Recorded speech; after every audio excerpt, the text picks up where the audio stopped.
Урматтуу мекендештер, кымбаттуу кыргызстандыктар.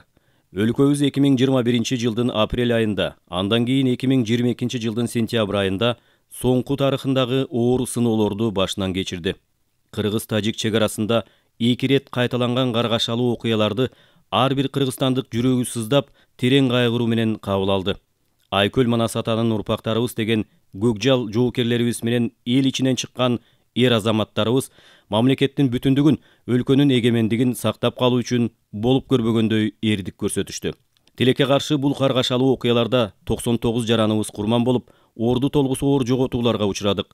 477 жараныбыз ар кандай жаракат алып, азыркы убакка чейин дарыланып келет.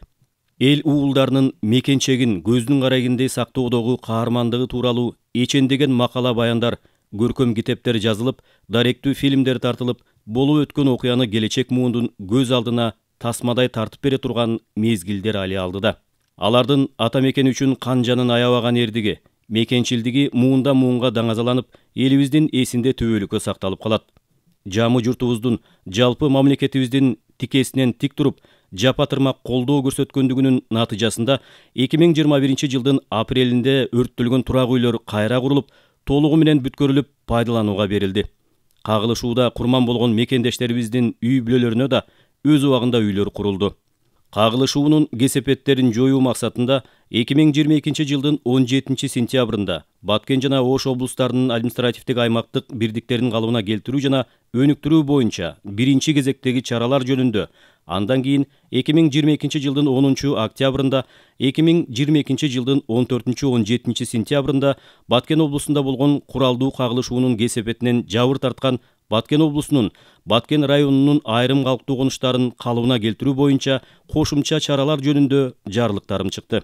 Аларга ылайык жарандардын талкаланган турак жайларын калыбына келтирүүгө мамлекеттин бюджетинен 1 миллиард 385 миллион 670 миң сом бөлүнүп берилди. Учурда талкаланган 418 үйдүн 381-и бүткөрүлдү.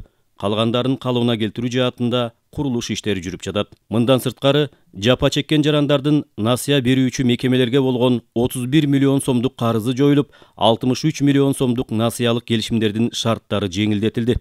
Каргашалуу окуяда эл жери үчүн курман болгондордун үй бүлөлөрүнө, жабыр тарткан жарандарга мамлекет тарабынан компенсациялар төлөнүп берилди. Бул багытта даректүү жардам чаралары дагы улантылат.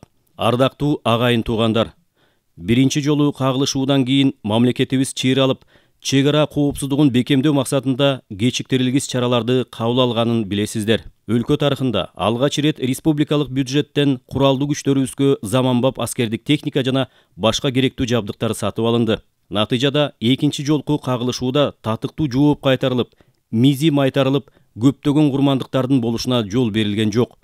Чек ара коопсуздугун бекемдөө, жоокерлерибизди зарыл болгон жабдыктар жана техника менен камсыздоо жумуштарын мындан ары да улантабыз. Бул иш-чаралардын алкагында аскерлердин жана ички иштер кызматкерлеринин, айрыкча Баткен жергесинде кызмат өтөгөндөрдүн айлык маяналарын кескин түрдө көтөрүп бердик. Кадырлуу кыргыз калкым, биз мындай окуялардын кайталанбашы, эгемендүү өлкөбүздүн бүтүндүгү, калкыбыздын бакубат жашоосу үчүн болгон мүмкүнчүлүгүбүздү жумшайбыз. Ата мекенибиздин асманы ар дайым ачык болуп, жергебизде тынчтык өкүм сүрсүн.